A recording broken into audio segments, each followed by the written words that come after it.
What's it called again? RxPlearns? Okay. Okay. I was also thinking talks, but learn is better. Yeah. Okay, learn. Yeah. That would be fireside, yeah. We're just doing RxPlearn. Okay. Whenever you guys are ready, hold on, my camera's doing some weird buggy stuff. It's that fucking Android. Oh, okay. I think it's because my phone's on fire right now. Alright, that one.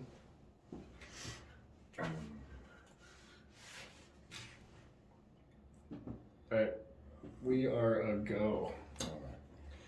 All right, guys, welcome. This is Matt Mishler, District Manager in the Minnesota market, and I got Ronnie St. Aubin with us. And, you guys are all familiar with VZ Learns, and today we're going to start a process of some videos that we're going to be recording over time, and we're going to call them RxPlearns. We're going to start with, everybody's familiar with the Earn the Right phase, Earn the Right process, and that's we're going to go with connect, discover, recommend, and close. Today we're going to focus in on just the connection phase, and going forward we'll go deeper into the other phases. But today we kind of want to start on just the connection phase. And first off, I want to introduce Ronnie here, who I'm sure you guys have all seen on the leaderboards and everything. But Ronnie, if you would tell them a little bit about yourself. Hey guys, this is Ronnie here. I run the Eden Prairie location and the Evergrove Heights location in the Twin Cities. Been doing Verizon for about 6 years. Moved up here to the Tundra, having fun with my guys over here.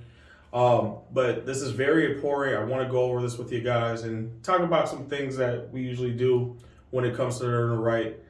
Connect is my favorite part, and we're definitely going to break down to it, and just things that I usually use on the sales floor.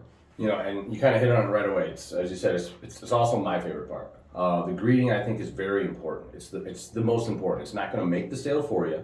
You can't just, oh, wow, this is an amazing greeting. These people love me. You got to know your stuff too, all right? So let's call it what it is. But if you make a bad greeting, you can lose a sale. Yep. All right. If you do a bad greeting and you meet with your customer right away, they just got a bad vibe from you. It is almost impossible to regain that rhythm to get into a sales process that they can trust you and they're going to buy from you because your greeting's been so bad. So one of the first things that we talk about in a greeting is 5 seconds. You have 5 seconds to make a first impression. And Ronnie was with me down in Florida, and I always said 7 seconds, right? Yes. Okay, so I was wrong. Actually, in 2013, Harvard did a study, and they came to the agreement that it was actually 5 seconds that people make a first impression out of you. Yep. Okay. What are some of the things that would help you make a good first impression that you've seen, Ronnie? The first thing I do, honestly, Matt, when that customer walks through the door, I'm going to meet them at the door. That's always worked out for me. With a proper greeting, hello, introducing my name, get to know their name, and ask them what they're here for. Okay. And we've talked about it before too, and we've gone even as deep as when we see a customer getting out of the car, we kind of judge on how we're going to greet that customer. And like you said, meet them at the door. I might see a customer getting out of the door, and I see them to kind of I can just tell they're like a thinker, so I'm not going to attack them right away. I'm kind of, I want to sit back in my body language. I want to let them know it's okay to come in. I'm not going to come after you and try and get a sale. You see someone walking fast paced like you and I do, then you're going in at that, hey, how you doing? What can I help you with today? Yep. And they're going to like that energy. You're feeding off of their energy. So that first impression, you can't do the same first impression off of this every single time. Yep. You have to read your customer. You have to read your audience, Yep. right? Another thing we talked about is how we dress. Correct. Okay?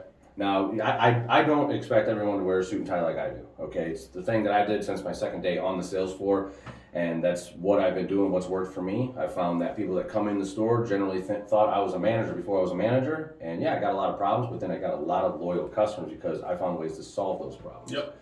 What are some other ways that people kind of judge you, even with besides your dress and how you're carrying yourself? Just energy. Like you said, a big thing is matching the energy. If someone's coming in pouty and sad, you don't want to be the crazy guy that jumps on them and it has a crazy energy. Just match their energy level. Mm-hmm. But the biggest thing, like you were saying, with dressing up, we're not asking you to wear shirts and ties or anything like that. But wearing Jordans and jeans, a customer's not going to take you more as seriously as somebody that's dressed like Matt. So you got to definitely look at that as well too. And then listening. You just got to listen to the customer when they walk into the store and get down to what they drove up to our locations for. Yeah. Okay.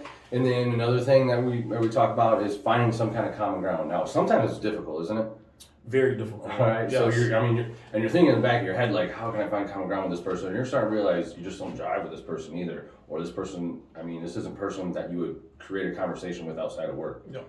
One thing that I've used before too is who am I working with? Sometimes I'll get them into a sale. Yes. You know, I'm like, okay, this person's gonna, they're gonna create a bond better than I will. Yes. Okay, and be humble enough to do that. Yes. But some of the things you find common ground with, you're paying attention to what they're wearing. You know, if it's a woman, and you're noticing their nails. You're noticing if he's wearing a Detroit Lions hat or a Vikings hat. That goes back to dress. Like, I want to wear a Barry Sanders jersey all the time, but I'm living in Minneapolis, Minnesota, so that's probably not the best idea. Yes. All right, so Yes. I'm going to create enemies right away if I'm wearing a Barry Sanders. Yes. All right. Yes. But if you notice that, finding common ground, there's just multiple things. What they drove in on. Once you pull up their account, find out what kind of phone they have. Oh, they have the same. Oh, I used to have that phone. Little things like that. And really, other than that, that's kind of goes through the connection phase. Correct. Kind of breaks it down. The connection is very quick. It's a greeting. Like we said, you have 5 seconds to make a first impression. Yeah. But so some of the things to break down what we went through is your greeting and how important it is. 5 seconds to make a first impression, which is not us saying it. I used to say 7 seconds. I was wrong. Harvard proved me wrong, and it's 5 seconds. Judging the customer, making a full assessment of your customer as they're walking in. How they're walking, head down, head up. They're walking with confidence. Yeah. That determines on how you're going to greet that customer. One thing that we didn't go into yet is standing up to greet your customer. Yes. I don't think there's any situation where you don't stand up, is there? No, like I said, a lot of times I'll meet them at the door, and just greet them at the door, but it's very rude just to wave them over at your desk and things like that. You definitely want to make sure they're the star. If you make them feel like they're the star when they walk into the store, it's only going to be great for you and great for our location and our customer service. Right. And then the other thing too, some of our stores have barriers. Okay, and subconsciously, barriers are barriers. Okay, so like this desk, if the customer's coming in here, I'm gonna find a way to step outside of this desk and make sure I'm greeting them standing up. Yeah. And like we talked about earlier, judging from their body language, am I leaning back, leaning forward into the conversation, and things like that. But people don't think enough into a barrier like this. It's subconsciously, it's going to be on your customer's mind.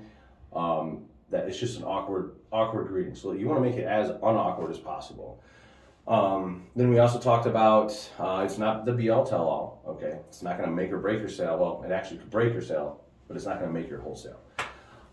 Matching their energy, pay attention to how you're dressed, and then finding the common ground. Yes. So that pretty much sums up the connection phase, and we're going to go into other stuff as we go along. But I appreciate you guys listening in. Be sure to throw in comments and questions as we go along. Hopefully, we can answer those and really speed up the process of RxP getting better and better as we are. Thanks, guys. We'll see you next week for Recommend. Yep. All right. I didn't know where the fuck I was looking.